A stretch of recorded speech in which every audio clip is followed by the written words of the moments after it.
السادة المشاهدين، السلام عليكم ورحمة الله وبركاته. من نيويورك نلتقي اليوم مع السيد جون تشامبرز، رئيس وحدة تقييم الديون السيادية في ستاندرد أند بورز. أهلا بك.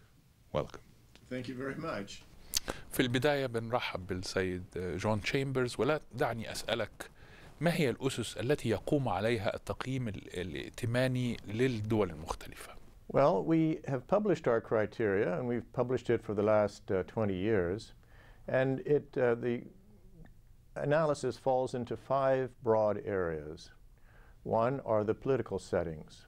We look and try to determine the strength of the social contract, the likelihood that a given set of policies will continue in the future, or will they change for the better or for the worse. We look at the real economy. The wealth levels in the economy, its productivity, its growth prospects. We look at the fiscal accounts, the deficits, the debt stocks, the contingent fiscal liabilities. We look at the external position, the current account balance, the international investment position, the trend in exports. We look at the monetary settings.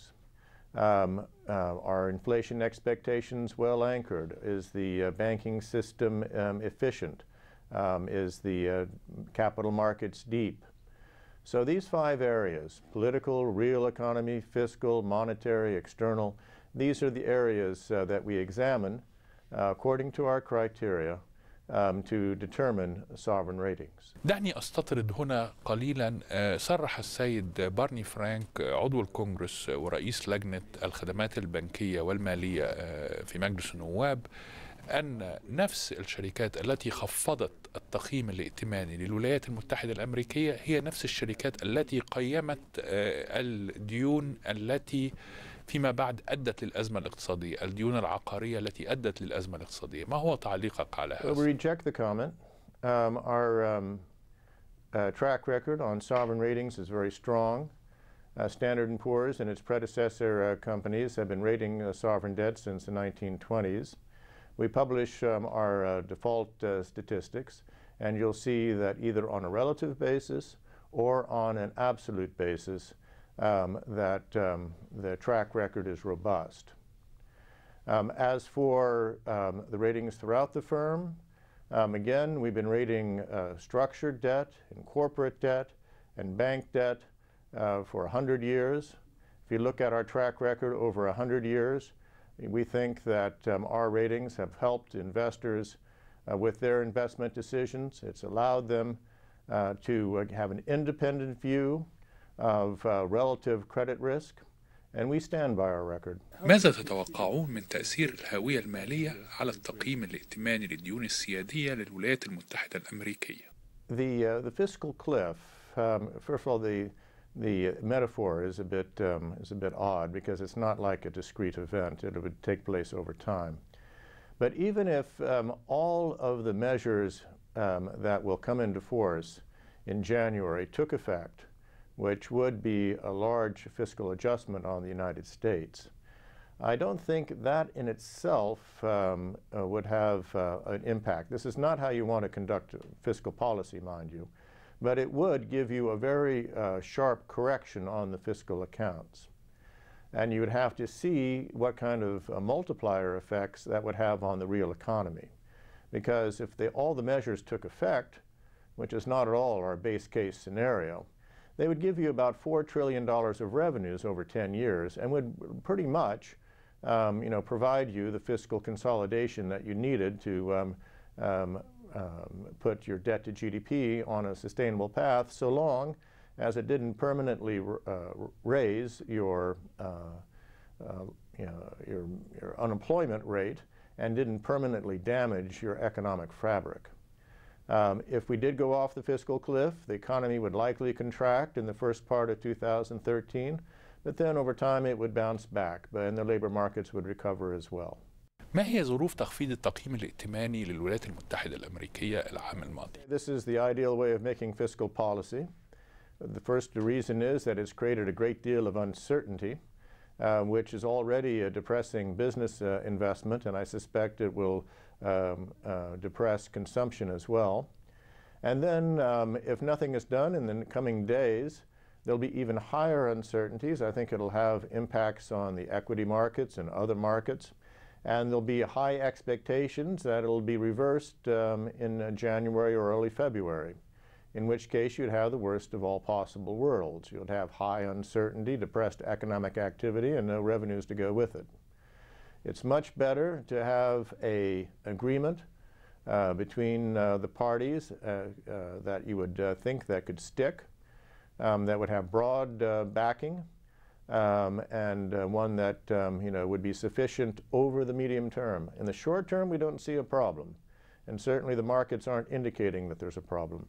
Over the medium term, however, the public finances of the United States are not on a sustainable path, and that's not only the opinion of Standard & Poor's, that's the opinion of the Office of Management and Budget, that's the opinion of the Congressional Budget Office, that's the opinion of anyone who looks at the fiscal accounts of the United States. هل تتوقعون أن يكون التضخم هو نتيجة للهوية المالية وتخفيض التقييم المتوقع للديون السيادية للولايات المتحدة؟ I don't see price pressure on the upside in the near term. Obviously, if the economy went into a recession, that could give you some downside risks. However, we think that inflation expectations are well anchored and that the Federal Reserve Bank has been very proactive in trying to do whatever it takes to prevent the United States from falling into a deflationary environment. على الجانب الدولي نحب أن نتعرف على الظروف التي أدت إلى تخفيض التقييم الائتماني لدول الاتحاد الأوروبي، وأنا أتحدث هنا عن إيطاليا وإسبانيا واليونان تحديدا. Well, when we look at the Eurozone, we look at as more of a balance of payment issue than a fiscal issue. There's been, as Mario Draghi said, a fragmentation in the financial markets. There's been a sharp contraction of cross-border interbank flows and, to a lesser extent, portfolio flows, which has been partly compensated by official flows, not only from the ESFF, but also from the Target 2 balances and whatnot. This has been extremely contractionary for the peripheral countries, and they've responded. You've seen their current accounts swing into balance because of the lack of financing. So they are beginning to adjust. But it's what Guillermo Calvo would call a sudden stop in external financing. Longer term, what it's going to require is a greater convergence in competitiveness between the periphery and the core. This isn't only a matter for those countries that are running current account deficits. It's also a matter for those countries like Germany that are running current account surpluses. And if you wanted to make the union more efficient and probably stronger, you would need greater fiscal transfers and greater labor mobility. دعنا ننتقل إلى القارة الآسيوية. فما هي الصورة بالنسبة للصين، كوريا واليابان؟ Well, each one is a little bit different story. If we start with China, we have a AA- rating with a stable outlook. Since the reforms of Deng in '79, China has been on a very quickly growing trajectory. We see that the economy is beginning to reorient itself away from exports more toward domestic demand. We have confidence that the new leadership will be as effective in its conduct of monetary policy as its predecessors. There are, of course, imbalances in the economy. The investment level is very high. It's still a system that doesn't have a fully liberalized banking market or interest rate environment. But we think that the policymakers have the wherewithal to continue to increase the standard of living for its 1.3 billion citizens. In the case of Korea, we have a new election that's taken place. Madam Park is now in power. Her platform was one of trying to promote the small and medium-sized enterprises, also to re-engage with the North Korea, which continues its provocative acts. We think that it's going to be a continuation of the policies that we saw basically under President Lee, and there too, Korea has been quite remarkable since the balance of payment crisis that it incurred in 1997. In Japan, again, we have a new election with Prime Minister Abe, who's coming back into power with a very strong mandate. He's going to run on a policy of trying to reflate the economy and to undertake public works. Of course, the LDP has traditionally pushed public works in Japan. In our opinion, the return on some of these investments might be lower than what you'd see in a country that wasn't quite so economically developed. And of course, Japan is quite fiscally challenged right now. And so unless he can quickly reflate the economy and get some government revenues that would be buoyed along with that, then you could see the fiscal accounts, and for that matter the external accounts, deteriorate in a worrisome manner. ننتقل من القارة الآسيوية وأوروبا إلى الشرق الأوسط. منذ يومين تم تخفيض التقييم الائتماني للديون السيادية لمصر، فهل تحدثنا عن ما هي الظروف التي أدت إلى هذا القرار؟ Well, there was a handful of events that led to the downgrade from single B to B minus. Of course, the IMF program has been delayed. The government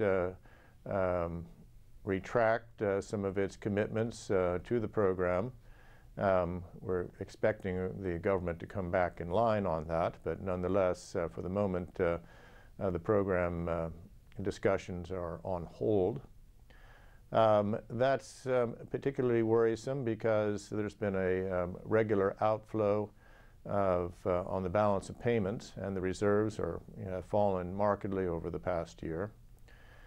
Another issue is, the government's own policies. The fiscal accounts will be, I think, in high single, low double digits to GDP, and the current account deficit, of course, will be very high, as it was in 2013, partly because of the fall off in tourism revenues. So this, raises vulnerabilities for Egypt. In addition, there's been some setbacks on, the openness of the government in its commitment to a pluralistic society, and that could raise risks in and of itself.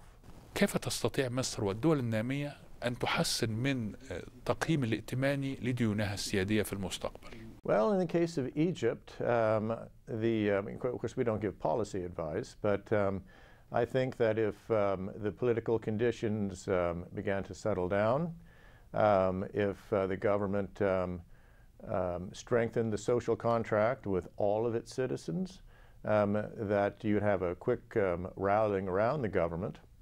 Of course, we'd have to think about what those steps might be. And that would enable, the fundamental strengths of Egypt to reemerge. Certainly, Egypt has a lot to offer among, the splendors of the tourism product, the strength of the agricultural sector, the receipts from the canal. This is a diversified economy with high human capital. This is an economy that could prosper, as it has during 4,000-year history or more. But right now we're in a situation of transition, and as I say, we have vulnerabilities on the political front, the fiscal front, and on the external front.